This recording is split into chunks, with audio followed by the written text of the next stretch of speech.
a lot of other things going on in the world. Mike Papantonio is with us, the attorney and host of the Ring of Fire radio program, ringofireradio.com. Pap, great to see you again.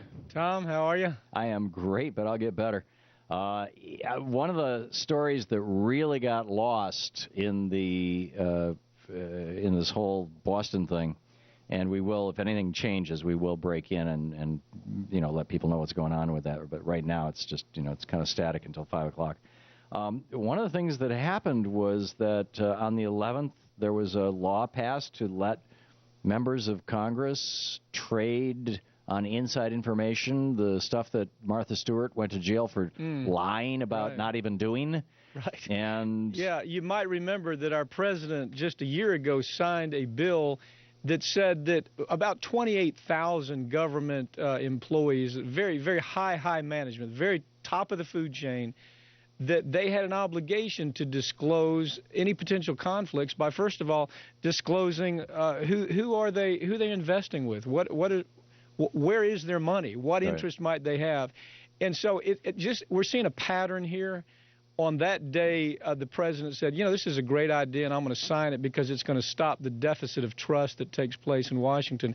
The pattern we see with this president is day one, before the election, he's talking about what a great idea this is.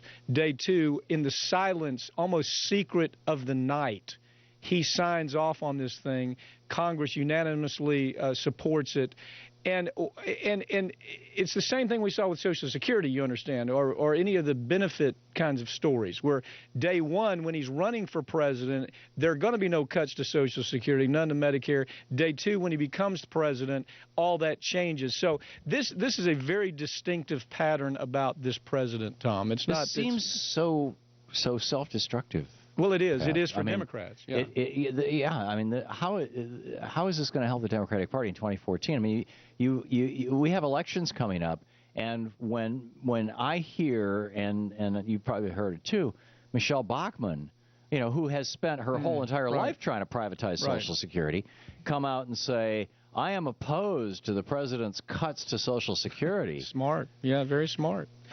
Well, She's going to win re-election. Yeah, the problem, Tom, is that what we're seeing is a reflection of a plutocracy. And we're so naive. We want to hold on to this image of this well-oiled working democracy, but it's a plutocracy, and this president has been influenced by it. Don't forget, Tom, that this is a president that, if you recall, when progressives came out and they were critical of the way that this president, this administration was handling Wall Street, Rahm Emanuel, his right hand, the guy who actually put this guy in office and built all of Obama's career, this guy, Rahm Emanuel, comes out and basically it calls progressives who are critical effing retards.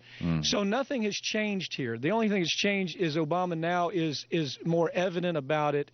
The fact is... And yet, Pap, if it was Mitt Romney or John McCain...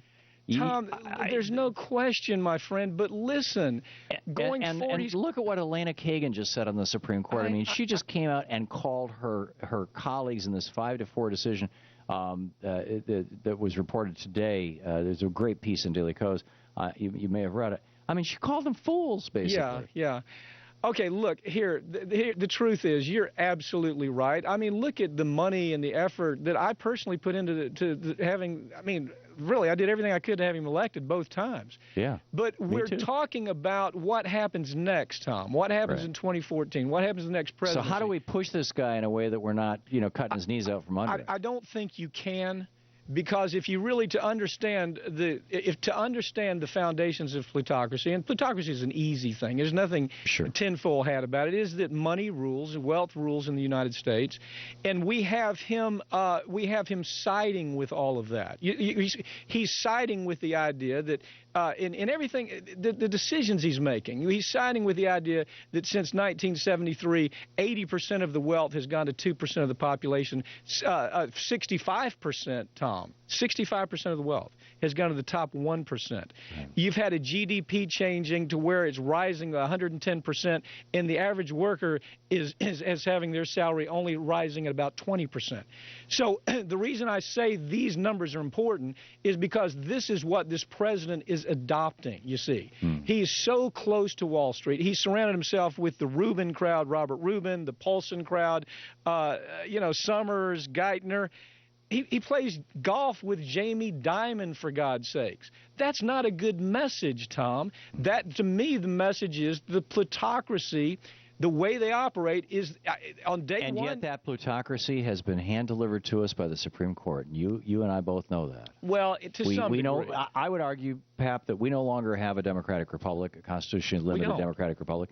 We have a constitutional monarchy. There are 9 men and women 2 blocks from me who declared in 1803 that they had the right to strike down laws made by Congress and signed by the president.